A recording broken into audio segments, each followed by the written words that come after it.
So what makes a good leader? Is it charisma? Is it confidence? Is it what we learn in books about rhetoric speakers, about authoritative speakers? I have my own version of things that I feel can make someone into a leader. And I don't feel that leadership is so easily defined into categories such as charming leader, such as rational, legal leader, or charismatic leader. I feel that my version of leadership is this. Leadership is a summation of your personality, of your strengths, and your drive. So I have my own box that I feel of certain qualities that relate to me as given my personality and my strengths.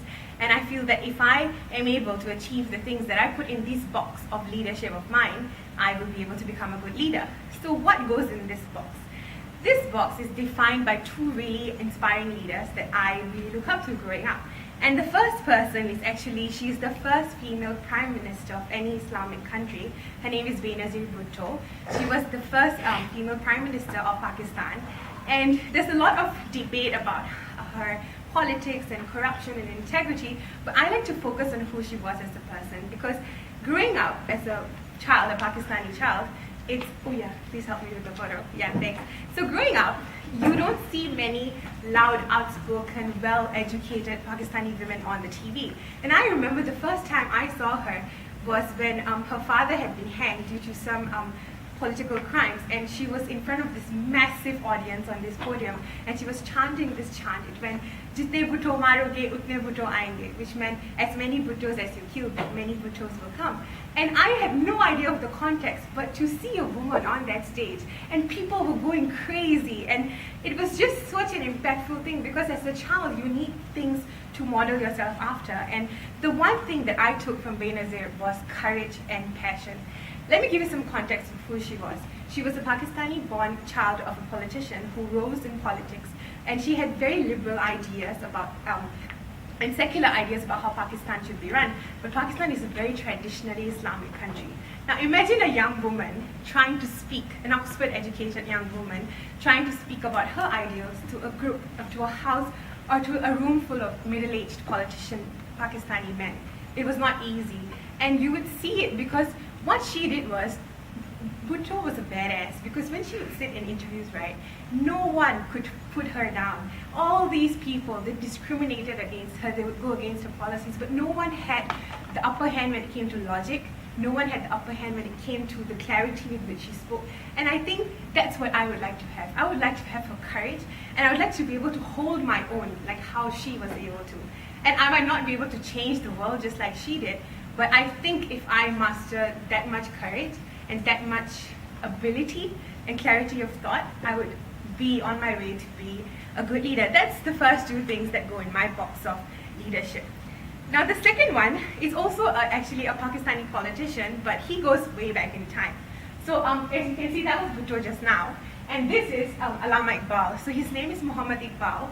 And he was a politician, a philosopher, a barrister, a scholar of British India. And one thing I really admire about him is he was one of the most influential poets of his time. He used to publish poetry in Urdu and Persian, and the whole region of Pakistan, Afghanistan, Iraq, he was actually known as the father of spirituality, because he published these books on Islam, on spirituality and religion and thinking that really changed how people perceived Islam in the region then. And Pakistan itself, the country, was actually, it happened because there was a partition between India and Pakistan when British left. And Allama Iqbal was one of the first few people, or one of the driving forces of this partition, because he had his own ideals. And my grandfather used to tell my mom about how powerful his poetry was, that if they published it in the newspaper, right, the entire cities would just like break out in like this patriotic actions, and it was kind of amazing to see. And although I may not agree with how Islamically I want to run things today, but the way I feel that he was able to use his strength, which is poetry, because he is a politician and a philosopher, but he used his poetry in a very beautiful way. And I think that every one of us has something within us that we know is something we can use to change the world. It's not necessarily poetry. For me, I feel it's poetry because I just like poetry, but Allama Iqbal really makes me just admire his ability to affect and influence people with just his words. And I think so if I can do that someday, I would really like that. And actually, Allama Iqbal's poetry is not the only thing that I admire about him. In this box of leadership qualities that I feel that I need, I have a very high regard for academics. I love philosophical thought. I love thinking or ideas that revolutionize a certain field. And what Allama Iqbal did was, a lot of people don't know, is that he published a lot of books. So one of his books was Asar-e-Khudi, which means the secrets of the self. So this was one of the really famous books because what he talked about was how when you're aware of yourself, or you have awareness of the self and you understand the power of the self, you can actually manipulate the entire universe to work in your favor. And this is actually a concept that's also mentioned in Sanskrit. I'm not sure the books that I know because I have a few friends who talk about it as well. So it's a concept that's been going around. And something that I like is because, Asar-e-Khudi talks about the concept of the strength of the self, which then manipulates the universe. And have you guys heard of this thing called Secret of the Universe? It goes, when you really want something, all the universe conspires in helping you to achieve it. That's actually from his book called Asar-e-Khudi. And actually, even in Bollywood, a lot of poems and a lot of concepts that I use are used in the Urdu language, because Urdu is from Arabic and Hindi is from Sanskrit. So Urdu is a little bit more melodious. So what they do is, there's this really famous dialogue I wanted to share with you. इतनी शिद्दत से मैंने तुम्हें पाने की कोशिश की है कि हर ज़र्रे ने मुझे तुमसे मिलाने की साजिश रची है. If you know Shah Rukh Khan, like, this is the dialogue for you. What it means is, like, I wanted you so badly that the entire universe conspired in helping you to achieve it.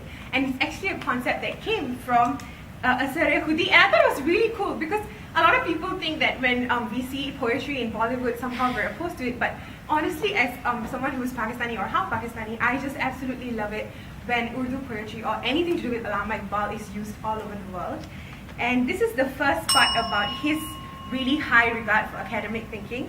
Another concept that he came up with was psychology of self and how you need to be aware of how you think. I don't have time to explain that one, but in this box of leadership, I would put Benazir's courage, I would put Allama Iqbal's clarity of thought, I would put his passion for making a change. And to end off, I would like to read just few lines of one of his most famous poems to summarize what I'm trying to say. So it goes like this. खुदी को कर बुलंद इतना कि हर तकदीर से पहले खुदा बंदे से खुद पूछे बता तेरी रज़ा क्या है.